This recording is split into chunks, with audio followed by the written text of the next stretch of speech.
A massive thank you to War Thunder for sponsoring this video. 16 years. It's been 16 years since Brothers in Arms Hell's Highway hit the shelves. 16 years is a long time for a cliffhanger to remain unresolved. Yet this is the reality for fans of the Brothers in Arms series. In today's video, I'll be covering everything there is to know about Brothers in Arms Hell's Highway, from its development to the current state of the series. I found some awesome behind the scenes material that many of you might not have heard about before. So without further ado, welcome to my Hell's Highway retrospective.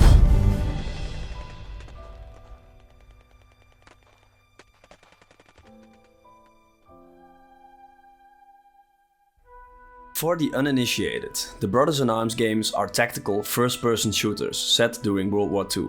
The games put a heavy emphasis on squad tactics and storytelling. If you'd like to learn more about the previous two entries, be sure to check out my earlier video. Both Road to Hill 30 and Earned in Blood reviewed and sold really well, so it was a no-brainer for Gearbox to start development on a sequel. This began in late 2005. The new game would continue the story of Sergeant Matt Baker and his squad from the first game, focusing on the invasion of Holland. Operation Market Garden. The team had a couple of areas they wanted to improve upon, starting with the graphics, as the Xbox 360 and the PlayStation 3 were just around the corner. While the previous games ran on Unreal Engine 2, they upgraded to Unreal Engine 3 for this new installment, the same engine used for Gears of War. Gearbox made significant modifications to the engine for Hell's Highway, internally dubbing it Unreal Engine 3.5. Among the upgrades were a new shadow model, improved dynamic lighting, enhanced support for destructible environments, and new navigation features. The team also focused on streaming data directly from the disk to reduce loading times.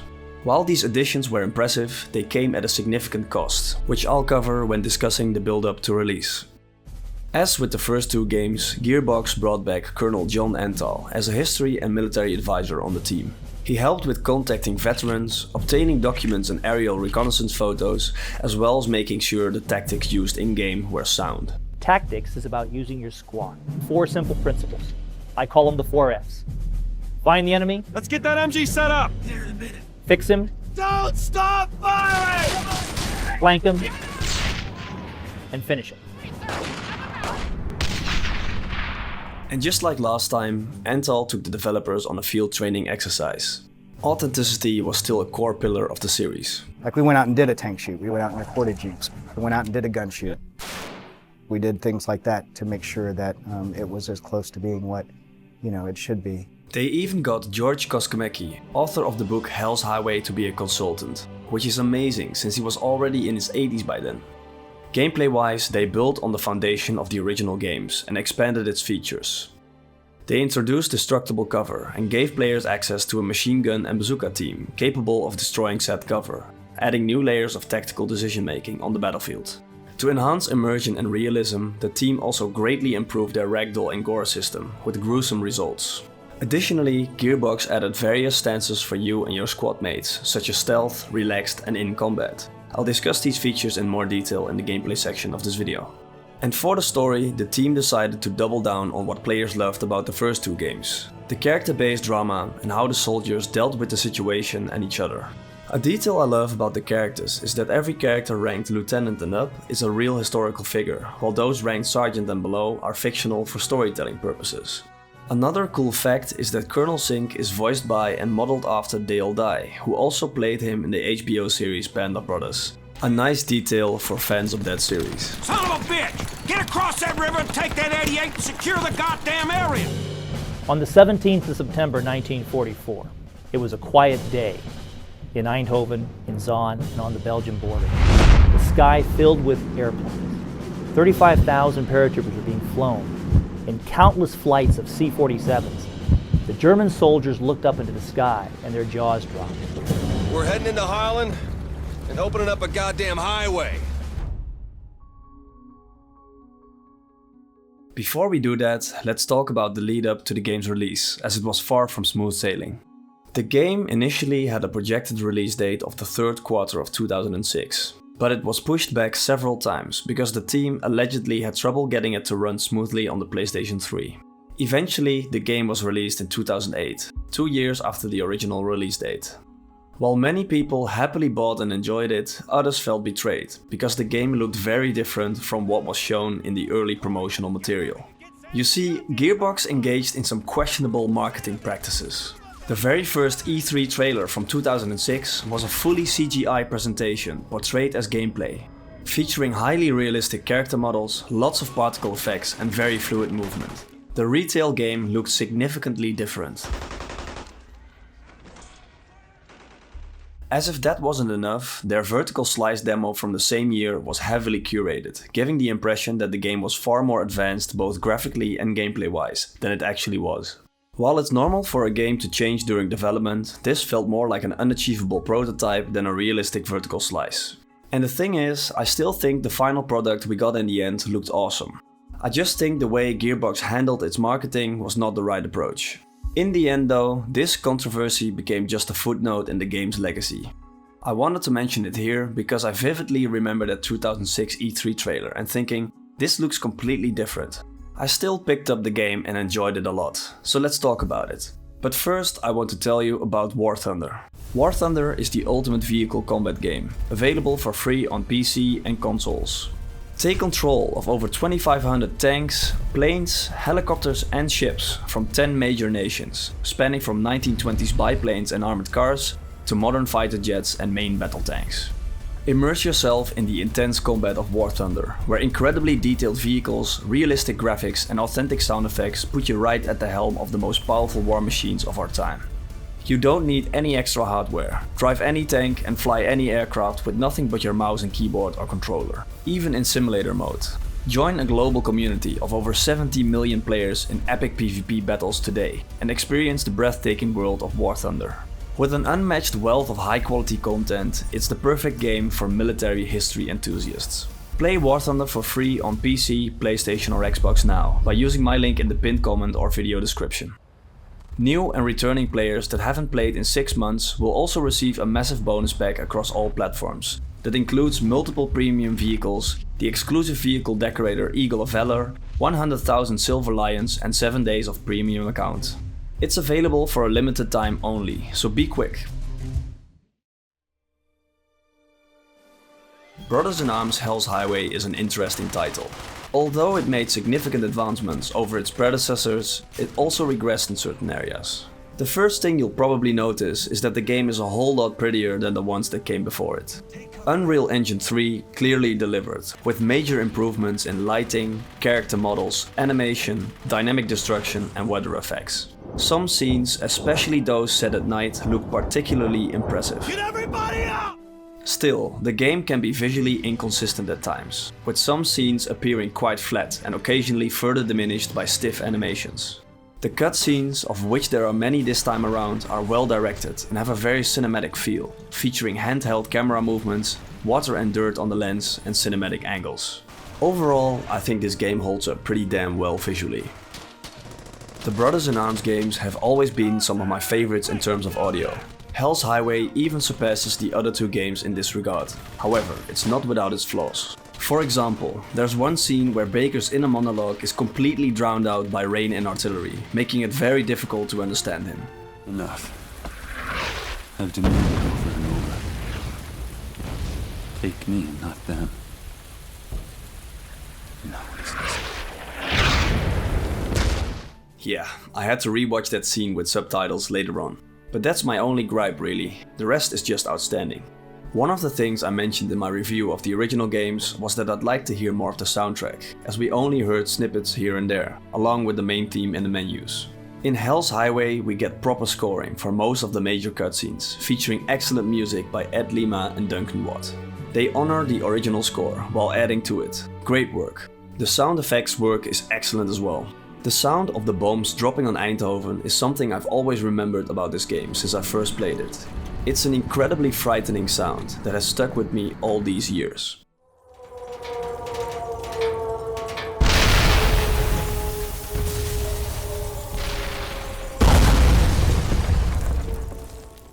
The final aspect I want to mention about the audio is the dynamic voice system. This also provides a nice segue into the gameplay portion of this video. I think this dynamic voice system is one of the best and most immersive parts of the game. There are 3 stances, and here's how they work. The first stance is the patrol stance, where Baker and his men are relaxed and talk normally. Somebody explain this Batman-Superman thing to me again? I want you at that position. I want that The moment they spot the enemy, they shift into a stealth posture, where everyone suddenly hunkers down and starts whispering. And then if you get spotted or give the attack command, everyone goes into the combat stance and all hell breaks loose. The lines are also context sensitive, so your men will call out important information on the battlefield. It adds so much immersion while also giving players valuable gameplay feedback. I absolutely adore it. While we're on the topic of the battlefield, one major complaint I had about the first two games is that the maps didn't offer many options in terms of approach. There was usually one solution to a combat encounter, with perhaps some slight variation. Hell's Highway takes a step in the right direction, but it doesn't go far enough in my opinion. Some levels offer more freedom of approach, but many still boil down to a single solution. I don't think it would require much extra work for Gearbox to fix this issue, as adding one or two extra flanking routes wouldn't be overly complex to create and script events around. This addition would significantly enhance replay value and tactical decision making. In some levels there are already perfect flanking routes available, but for some reason they are blocked off by invisible walls. This makes zero sense to me. That said, I do like how all the maps are stitched together logically, even from chapter to chapter. This is nicely showcased in the new tactical map, which is also much more user-friendly than the tactical awareness view of the previous titles. If Gearbox ever decides to finally make a sequel to this game though, I hope they give a lot more attention to the level design. A new addition to the gameplay is the cover system. When you're near cover, you can press a button to switch to a third-person perspective, allowing you to lean over and around objects to shoot. Many people found this an odd choice for a game that prides itself on realism, as the third-person view feels quite video gamey. While I tend to agree, I think I understand why it was implemented. Firstly, cover-based shooters were all the rage in 2008. Additionally, the third-person view provides a wider perspective of the battlefield, making strategic planning easier. And finally, it effectively showcases the destructible cover, which would be much harder to appreciate in first person. I also really appreciate the attention to detail in the animations, they all look really good. At times, the enemy can even shoot your helmet off. I had this whole point about accuracy being worse when firing from cover, but it turns out I was just being dumb. I didn't realize you could still use the iron sights when firing from cover. In my defense though, the animation already shows Baker aiming his rifle when peeking over cover. It just zooms the camera.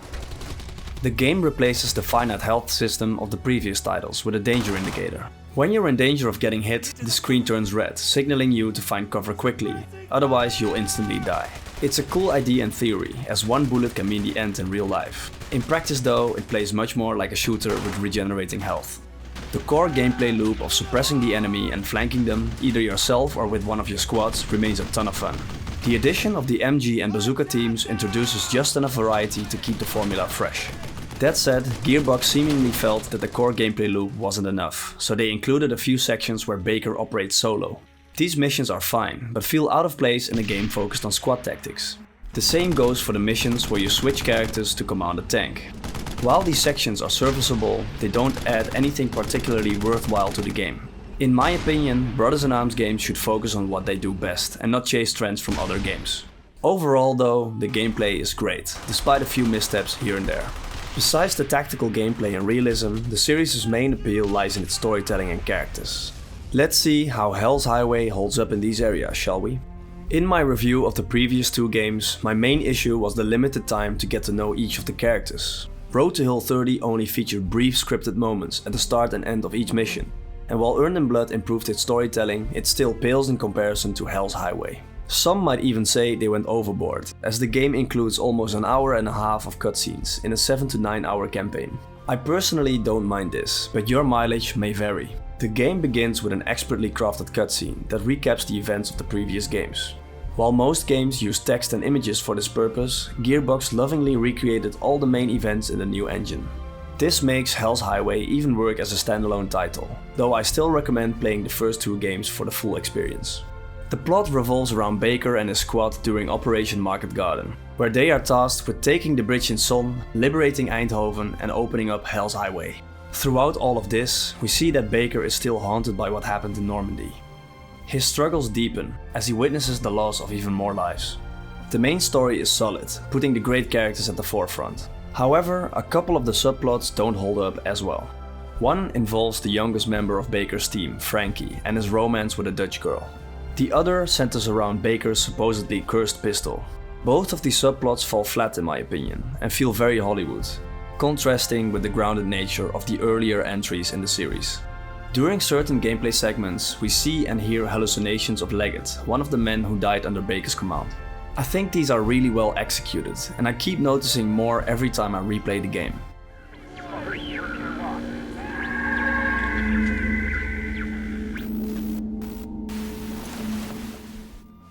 We also finally get to see what happened to Alan and Garnett in the first game, which was quite a revelation.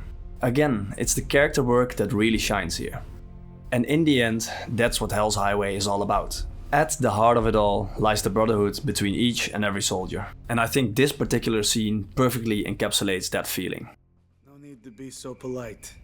Speak away. It's Baker. Something's not right with him. What do you mean? Don't tell him I told you any of this. But he was seeing stuff that wasn't there. He takes it all so hard, you know? When men die. And how do you take it? Nothing good was ever free. Move, Friar! I'm just gonna drop a couple through the block and be on my merry little way. Paddock, you are not shooting the Jeep. I think everyone needs to get some rest. Yeah, I guess you're right. Wait, what should we do about Baker? Well, I guess you're gonna have to talk to him, Red. You never told me anything, remember?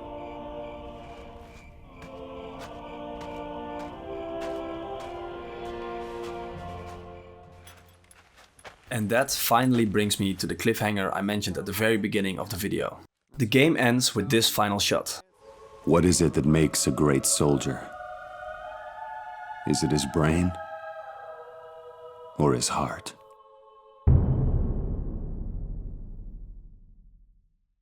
That was over 16 years ago. Let's take a look at what happened between then and now. Tell me, Matthew. You've made it through hell. How do you feel about snow? I can handle snow. This cutscene clearly confirms that the next game would be set during the Battle of the Bulge. So why isn't this game in our hands yet? Let's take a look. When the game was released, it received a Metacritic score of 79 on PC. While this wasn't as high as its predecessors, it was still a very respectable score. So with solid reviews and a follow-up planned, what happened? Well, Gearbox released a little game called Borderlands the next year, which essentially put a new genre on the map, the looter shooter. As World War II shooters began to fall out of fashion, the Brothers-in-Arms IP was put on hold. This remained the case until the E3 of 2011, when Randy Pitchford took to the stage to present a fresh new take on the Brothers-in-Arms IP, Brothers-in-Arms Furious 4. This turned out to be a major slap in the face for fans of the series, as it completely upended everything the previous game stood for. With cartoony graphics, over-the-top characters and zero authenticity, the announcement received so much backlash from the community that the game was ultimately cancelled.